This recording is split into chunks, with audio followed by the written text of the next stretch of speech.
Magandang gabi po, mga ka-BK.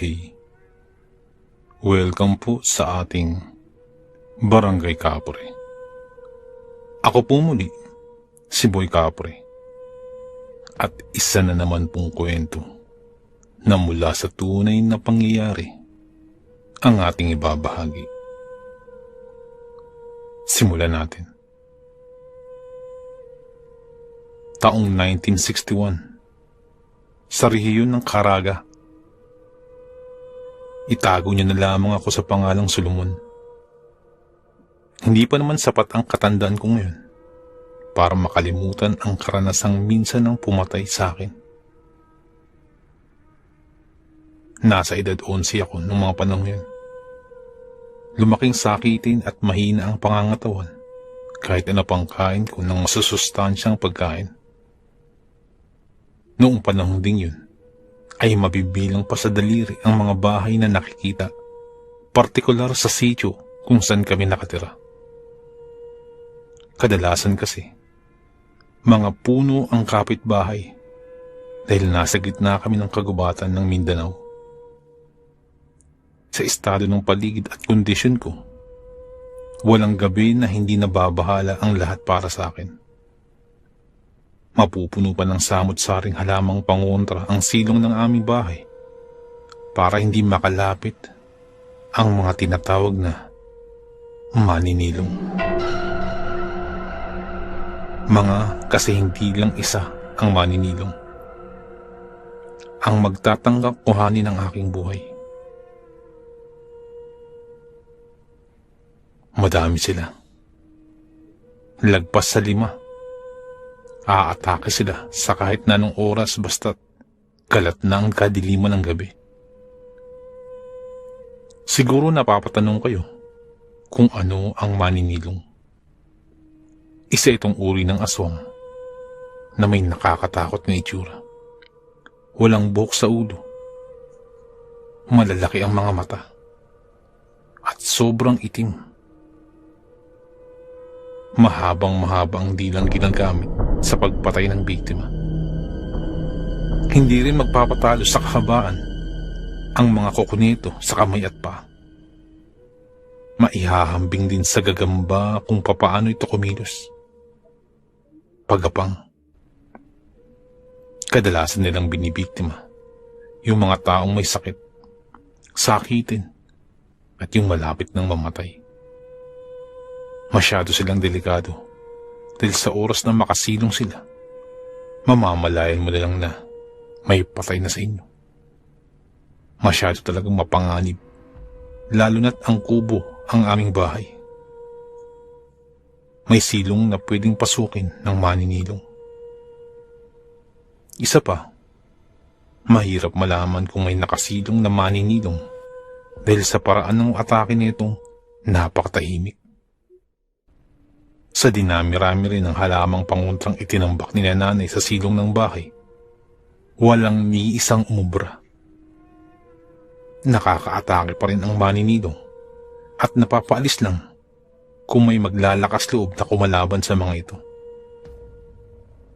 Wala talagang matutulog sa gabing ito. Mahirap na. Kabilugan pa naman ang buwan.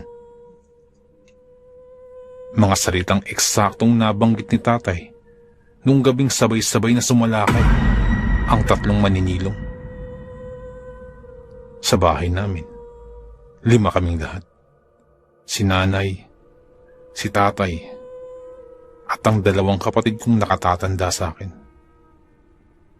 Papalubog pa lang ang araw, magsisimula na sa pagro-rosaryo si nanay. Taimtim na hihingi ng proteksyon sa amang may likha. Sina tatay naman at ang 2 kong kapatid ay maghahanda na ng mga posibleng ipanlaban kung sakasakali. Magsisilabasan na ang iba't ibang uri ng patilim mula sa kutsilyo hanggang sa sibat. Pagkatapos, magmimistula silang tanod na magbabantay sa labas. Nakakahiya na rin kina nanay dahil pabigat ako ng pabigat. Mabibilang lang ang gabing nasa tamang oras ang kanilang pagtulog. Pati ang pagluluto ng mga kakanin ay napagpaliban na rin. Ganun din sa mga trabaho ng dalawa kong kapatid. Lumipas ng lumipas ang oras. At nararamdaman kong sumama ang aking pakiramdam. Pasado 1:00 na nun ng gabi. Kakapasok lang ni na tatay at napahiga agad sila sa pagod. Hindi nagtagal, nakatulog na rin. Si nanay naman ay nakaidlip na sa kakadasal habang nakasandal sa altar. Panay na ang pagbuka ko ng hangin. Humahapdi na rin ang likuran ko na para bang may sugat. Nakahiga ako nun. At nang sinubukan kong tumayo, parang may pumipigil sa akin upang makabangon. Pinakiramdaman ko ang hapdi sa likuran. At habang tumatagal, ay lalo itong humahapdi ng humahapdi. Hanggang sa pumilipit na ako sa sakit. Napahawak ako sa aking likuran. At ganun na lamang ang pagsigaw ko nang makitang napuno ng dugo ang aking kamay. Napukaw nito ang aking atensyon.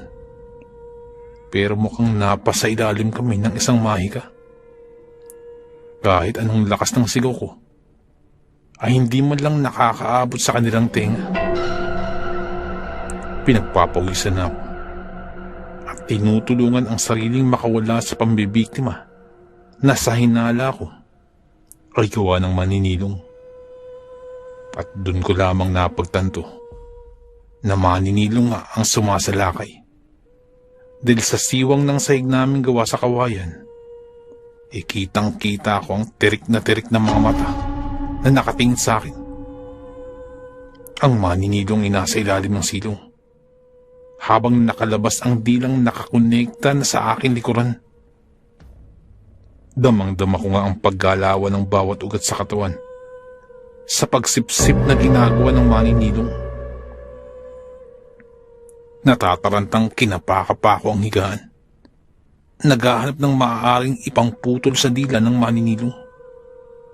Pero matagal-tagal pa bago ko nakapa ang kutsilyo. Pinipigilan kasi ng puwersa ng maninilong ang katawan ko sa paggalaw. Nagawa ko namang maputol ang isang dila, pero nanghihina na sa maraming dugong nawala.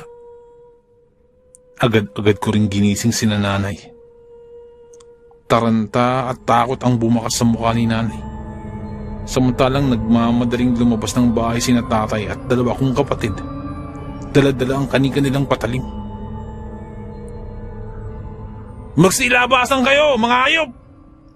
Sigaw ni tatay habang sunod-sunod na pinaputok ang dala nitong armas. Todo rin sa pagmumura sina kuya.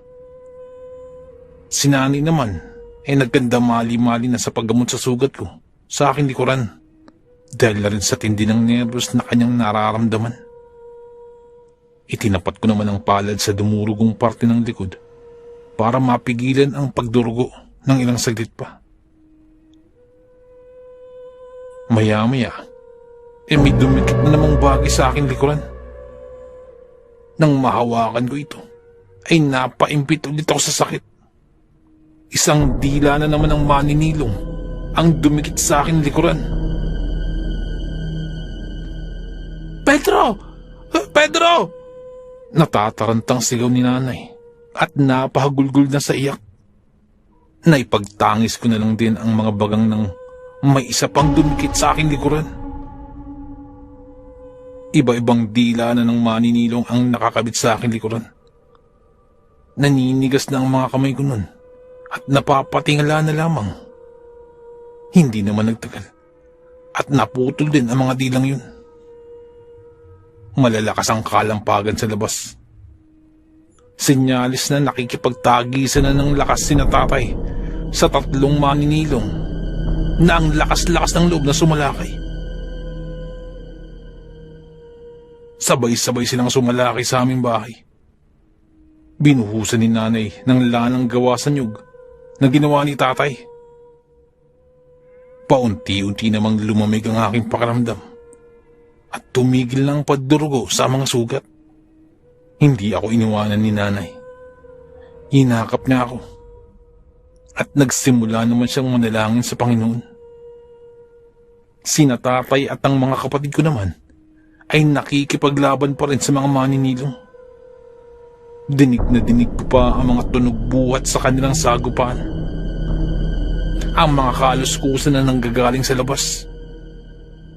Naipikit ko na lamang ang aking mga mata nang tumagos sa dingding ang isang maninilong. At doon ay walang awa itong pinagtataga ni tatay. Ang dalawang maninilong ay nakatakas. Ngunit ang isang ito ay wala yatang balak na lumisan. Pero sa awa ng kaitaasan ay naipanalo naman ni na tatay ang laban. Nang mapatay nila ang maninilong, inantay namin na magbalik ito sa anyo niyang tao para makilala namin. Subalit bigo kami sa parting yun. Nakalipas na ang ilang araw, pero hindi pa rin bumabalik sa anyong tao ang aswang. Binalot na lang ito nila tatay, saka isinilid sa sako at pinagtulungang ilibing sa gitna ng kagubatan. Lumipas ang gabing yun na akala namin ay panghuling sagupaan sa mga maninilong. Ngunit pagsapit ng gabi ay muling may sumalakay sa aming bahay. 6:00 pa lamang ng gabi nun ay may umaaligid na maninilong nang hindi namin namamalayan. Nakaramdam ako ng kakaiba sa mga oras na yun. Pero isinawalang bahala ko muna kasi nakaupo naman ako at kumakain ng hapunan. Si nanay naman ay nasa banggirahan, naghuhugas ng plato. Sina tatay at 2 kong kapatid ay nasa may pintuan habang nag-uusap. Nang 7:00 pasado na, ay nag-aya na si nanay na matulog. Naging kampante kami sa pag-aakalang wala nang sasalakay buhat sa nangyari kagabi. May napatay na sa kanilang lahi. At sa isip-isip namin, ay matatakot sila. Pero isa lang pala yung pagkakamali.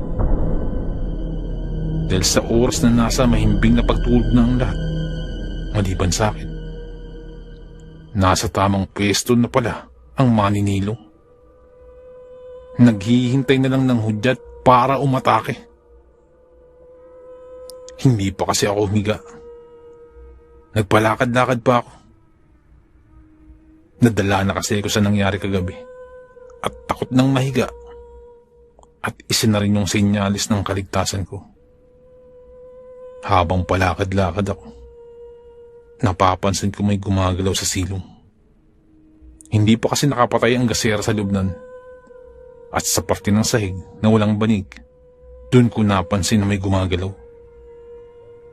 Salamat sa siwang sa pagitan ng kawayang sahig. Kinutuban na ako, kaya ipinagpatuloy ko ang paglalakad. Pero sinabayan ko naman ng pagmamasid. Lakad ako ng lakad. Galaw naman ang galaw ang bagay na nasa silong. Sumusunod sa kung saan direksyon ako tutungo. Sa panghuling lakad ko, dumiretso ako sa gawi kung saan nakalagay ang mga plato at baso. Tinabi ko ang lahat ng yun at nang mahulog, ay nagsibangunan si nanay. May maninilong. Sigaw ko na agad. Na agad namang nirespondihan ni na tatay. Bit-bit ang mga patalim sa magkabilang kamay. Kanya-kanyang labasin na tatay at hinahanap ang maninilong na tinutukoy ko. Ang aswang naman ay nakatunganga lang at inaantay ang pagdating ni na tatay. Siguro ay bagong miyembro pa lamang yun ng lahing maninilong. At hindi man lamang ito tumakas o nanlaban man lamang.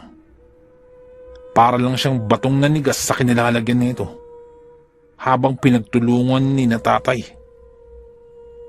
Katulad nung nakarang gabi, nakapatay na naman ng isang uri ng aswang si na tatay.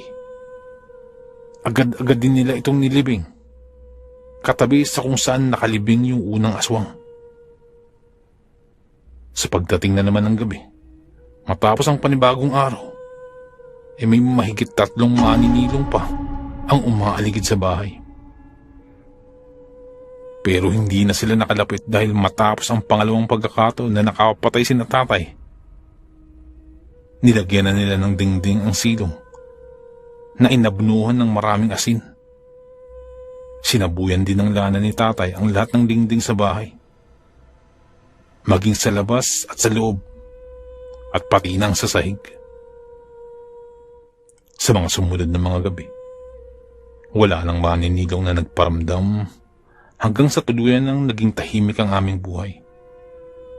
Yun nga lamang, kahit na hindi na nagagambala ng kampon ng kasamaan sa amin, nabahira na ng takot ang aming buhay. Sa karanasan kong iyon, ay kamuntikan na akong mamatay. Maging gayon naman na maraming taon na ang nakalipas magmula nun, nararamdaman ko pa rin ang kaparehong takot. Ganun pa man, isa na rin yung palatandaan na huwag magpakampante sa buhay. Kahit na ano pa ang estado mo, malalapitan ka pa rin ng ganitong uri ng kampon ng kadiliman.